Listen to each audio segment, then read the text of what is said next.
Hello and good day. C4, who was white? C4 is played, you know, it was me that was white because I love playing C4. English, good times. So C4, 1, C4, E5, 2, G3, knight F6, 3, bishop G2, C6. I'm assuming he put C6 to blunt the diagonal of my light squared bishop, which works very well in this game. Though I had hoped to fight against that pawn the entire time, I just never could quite get it right. You know, making plans to attack weaknesses like a pawn. It's tough. You know, they say that's what you do. You find the weakness and you work on. Anyway, let me just continue. Because so far it's not a weakness. It's protected by 2 other pawns, so I'm jumping ahead. So it went C4, E5, G3, knight F6, bishop G2, C6, knight F3, E4, knight G5. Oh, I wrote down my minutes this time. Now I can see how long I spent on these things. Knight to G5, I had to consider. I spent 3 minutes considering to go to G5 or to go to D4, because if we went to G5, if he went H3, I was going to get kicked to the side with the way his pawns were. The C6, you know. So anyway, I went to G5 because I was like, whatever, no big deal. And he goes D4. And then I go D4. What the heck? We can't both go D4. He must have gone D5. Yep. Let me scribble that. Yeah, you can't do that triple jump. That's what I was talking about last time. There. He went D5. I went D4. Oh, and I thought that was a cool move too. Spend 5 minutes on that one because it allowed him to do an en passant if he so wished. It didn't seem that bad if he did or did not. I needed to do something active, and it was the best thing. I didn't want to bring my knight. I didn't want to bring out my other knight yet. I didn't want to bring out the... Well, I couldn't bring out the bishop, but I wanted to open up the availability for my dark square bishop to come out. Anyway, it was cool. And so I did that. And so after going D4, he goes H6, pushing away that knight. And I go knight H3. Whatever, no biggie. And then he goes bishop D6. And I go C5. Why did he go bishop D6? I can't picture that. Anyway, I go C5 for turn 8. He goes... Oh yeah, I pushed the pawn. Oh yeah, now he has to back it off. I just like to pester, you know? So now he goes bishop C7. He backs it off 1. Keeps it on the line. On the diagonal, I should use the right words. And then I go knight C3. He goes castles for turn 10. Bishop F4. Requesting a bishop trade. He goes rook E8. I go bishop takes C7. Trade has happened. Queen takes C7. So now the dark square bishops are gone. And all my pawns are on dark squares. Oh, I was feeling good this whole time. Everything was going to plan. Instead of me turning my head down here, I'm going to put it right beside so I can see and only look off to the side instead of looking down. Look at that. Thinking of my viewers. Okay, so turn 10, bishop f4, you know, requesting that trade. He goes rook e8, indifferent, and I go bishop c7, bishop takes c7, queen takes c7, and I go knight f4, getting him off the side, back into the action. He goes b6. I go b4. I go, and then he goes a5. And I go queen a4. Don't ask me why. I have regrets, but that's okay. I go queen a4. And then after some time, he goes b5. And I have to go queen a3. I could have gone queen b3, but I didn't want... As soon as I did that, as soon as I got off the A file, you'd be able to take, my whole plan of putting my queen over there is that if he couldn't take with his A pawn because then I'd eat his rook, right? So I was keeping that plan alive. I was staying on the A file, so I went queen A3. Well, then he goes rook G7. It was a very weak plan, And now his rook is protected, and now him taking the pawn is going to happen. So he goes rook A7, being protected by his queen. I go rook B1, getting him into the action. He goes bishop F5. Not sure. Oh, yeah, he's might have been good, except I go E3, and that bishop's out of the game, at least for now. Yeah, just for now. He becomes very important later. So he goes bishop F5, trying to get him in the action. I go E3, making it so he can't push his pawn on E4, I suppose. Yeah. Yeah. So then he goes A takes B4. And I have to take with the queen to get him out of danger. Queen takes b4. Then he goes knight b to d7.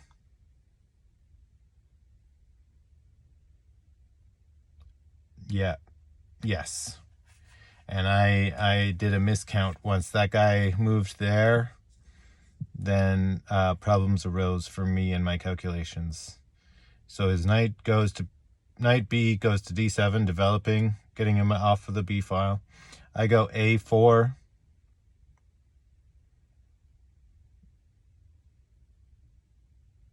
And that was a mistake. I spent 4 minutes thinking about that. And I should have thought longer between that and castling. I was like, if I push now, he doesn't have time for anything else. But I should have castled. You connect your rooks, right? Because if you start doing shenanigans and you start, trading off stuff and you want to own the file, you need to make sure that your dude on the file is protected by another dude.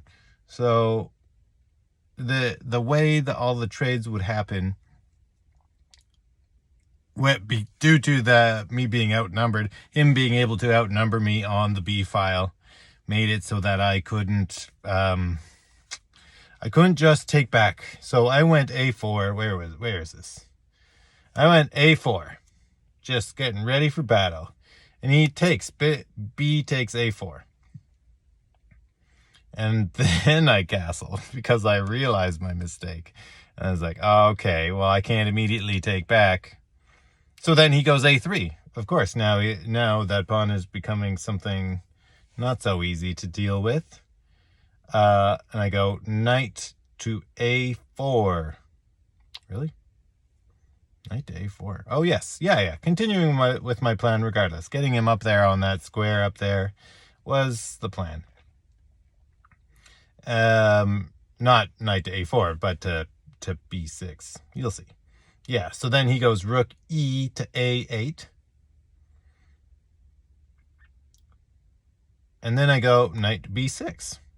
And he has to undo that move, or at least he has to choose a different square.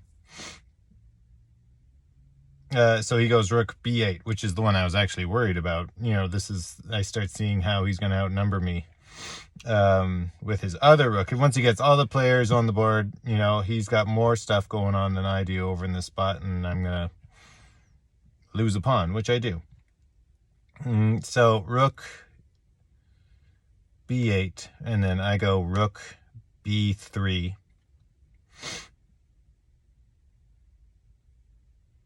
Getting ready to either double up or take, depending on what he does. You know, he played it very well. He goes a2, and my plan for that was to bring the other rook over, block his progress, rook a1, and now I have both rooks over there. And he goes rook a6.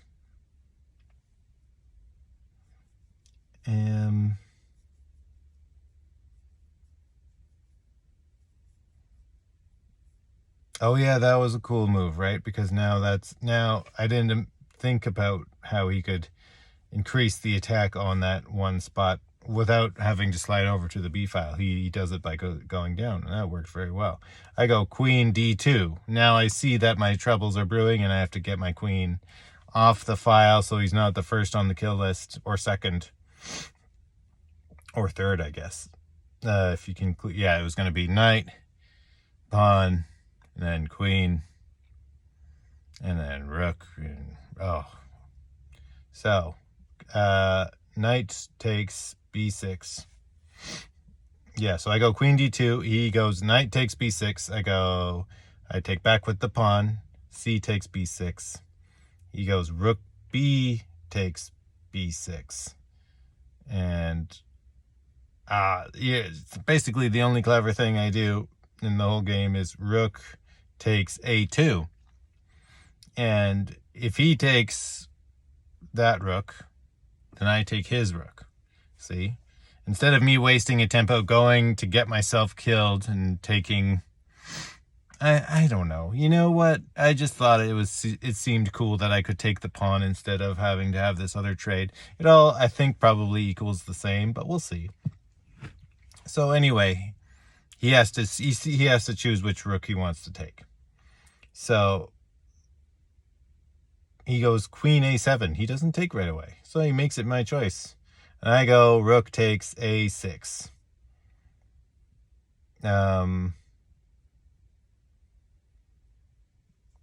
And I go, wait. Yeah, no, yeah, I go rook takes a6. He went queen a7, and I take that rook. I took rook takes a6, and then his rook takes a6, and then I go bishop f1, and he goes rook a1, and I go queen b2. And in a minute, see, here's my troubles, my friends. Use your time. I still have 40. It says here I have 40 minutes on this clock still. I used 1 minute to go queen b2. This is crucial stuff happening, and I'm getting tired, I guess. He goes queen a6. Now he's threatening. Now he's threatening mates. I go knight e2. Probably I should have taken with the queen, and I only spent 2 minutes thinking about that. And then he goes, I went knight e2, blocking the vision of the queen. And he goes bishop h3. I did not see that. I thought that he would double up the attack on the knight, but instead he goes down and attacks the bishop, which is still under threat of the rook down there. So then I had to give up my queen. Queen b1, and rook takes b1, and then rook takes b1, and he goes bishop takes f1. Yes, and then my king takes f1, and knight g4, and I go rook e1, because I saw the check coming and I needed to protect the knight. So he gives me the check. He goes knight takes h2 check, and I go king g2, and he goes knight f3. And at this point, I'm basically blind, and I'm still in shock from having to sacrifice my queen to stay alive, and I stopped writing down the clock times at this point. So anyway, I go knight f4, and he takes my rook, which I neglected. Maybe there was nothing I could do. So yeah, at this point, once he lost the queen, the rest, what am I even bothering playing on for? But I like to play on. At this point, I'm still young. Chess young. Old in person, young to chess. So yeah, and then I resigned because it's like, well, what am I going to do with the knight against a knight and a queen and extra pawns and whatever, so I'm learning when to just throw in the towel, as opposed to, dragging it out till I'm just a king, That's fun on the computer, but in person it's like, some luster is lost. But yeah, crazy queenside battle. The whole time I tried to get that c6 pawn vulnerable in some way, which is why I was instigating on the queen side so that I could eventually get my bishop into the action and create all sorts of trouble. The king side was locked down. There was nothing to do there. So until I had, solved the queen side, there wasn't going to be much else to do. But then I started pushing it a bit too quick. And I shouldn't have done that. I should have had all my ducks safely in a row and let him try to get his ducks in a row and see who's better. But instead I felt like every tempo matters. So I go 8-4. There's no time to lose. But of course, to a weak attack, there can be a stronger attack. My attack was fake. There was counters to it, and he found them. And the only way my plan would have worked if he didn't find the things. And I had that feeling as I was doing it, and yet I didn't stop myself. I should have castled instead of pushing a4. That's my only regret. Other than that, I played medium good. I felt good most of the time. I honestly, again, felt like I was going to win up until the point I messed everything up. Even when I was down that pawn and I messed up all that rook stuff until he made that solid king attack where I ended up having to give up my queen. I thought I was doing okay. And we'll see what the computer says. Maybe there was something I could have done. There was back rank checks that I could have done as I was waiting for to do once I had it all lined up. But hey, things happen. And I'm cool with it. Yeah, it was good times. He's a cool dude. It was a fun game. Yeah, okay. 18 minutes, not bad. I'm getting better at discussing. Coordinates are coming out a bit quicker. Anyway, patting myself on the back just to make myself feel better. Look how good I can say coordinates, So I'll keep working on that to start providing better videos. Slow and steady. 1 week at a time. Okay, now. That's it. Have a good night. Okay, bye.